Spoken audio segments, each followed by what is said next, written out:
younger guy that we're going to talk about, Tank Dell. So he's coming back from a couple of injuries. One was the broken fibula that he had in December of last year. So had surgery on December 4th. Then he had a gunshot wound, which apparently came through clean. Gracias a Dios for that. But one of the things, he was back running routes at OTAs. How important was that? It's important, right? Even running on air, once you hear a guy gets shot, which again, it's good that didn't end as poorly as it could have. That's fantastic. And he's coming off of the ankle, right? The ankle surgery.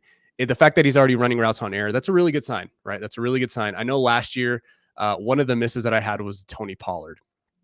I stand by the fact, and most PTs and docs, the Twitter docs, will stand by, that was kind of weird. Like, could it have been his ankle? Yeah, I mean, easily, right? That's the obvious answer. That's the obvious answer everybody wants to give, is that it was his ankle. And I know that he had that interview with Matt Harmon, who I mentioned earlier, and he said, "Oh, I didn't really feel like myself until week 10 to 12." That's not common, right? I mean, there's data that I cited over and over and over again that guys coming off of that ankle injury and surgery specifically, they tended to do just fine. They hit like 98% of their previous injury production. So he was sort of an outlier, but it happens, right? We play a game of thinking in bets, to quote the great Billy Walters, and we surely don't want to make the same mistake that we made with Pollard. But I just, again, like, especially considering he's a wide receiver, and he's a little smaller, impact injuries could be something that's more of a concern, not necessarily because of the previous injury, but just in general, maybe because of his size or, whatever the case may be, impact injuries. And we could have the same conversation about Devon Achane.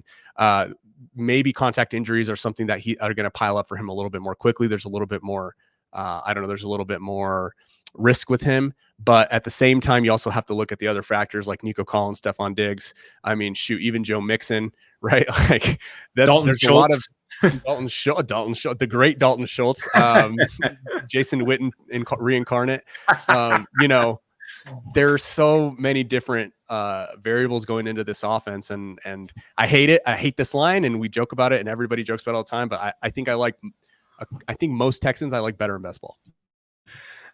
Yeah, I mean, if I'm looking at the three of them, I'm looking at Nico Collins. He's the guy who's been able to have a full season rapport with CJ Stroud. Tank Dell, though, there always seems to be something that CJ Stroud is talking about, how they're kind of compadres, came in as rookies. I'm going to be very curious about what Stephon Diggs. Yeah, this is a very, very crowded room. So injury wise, anything you're looking at, benchmarks, warning signs that you're looking for with Dell when that we're going to be looking for in training camp?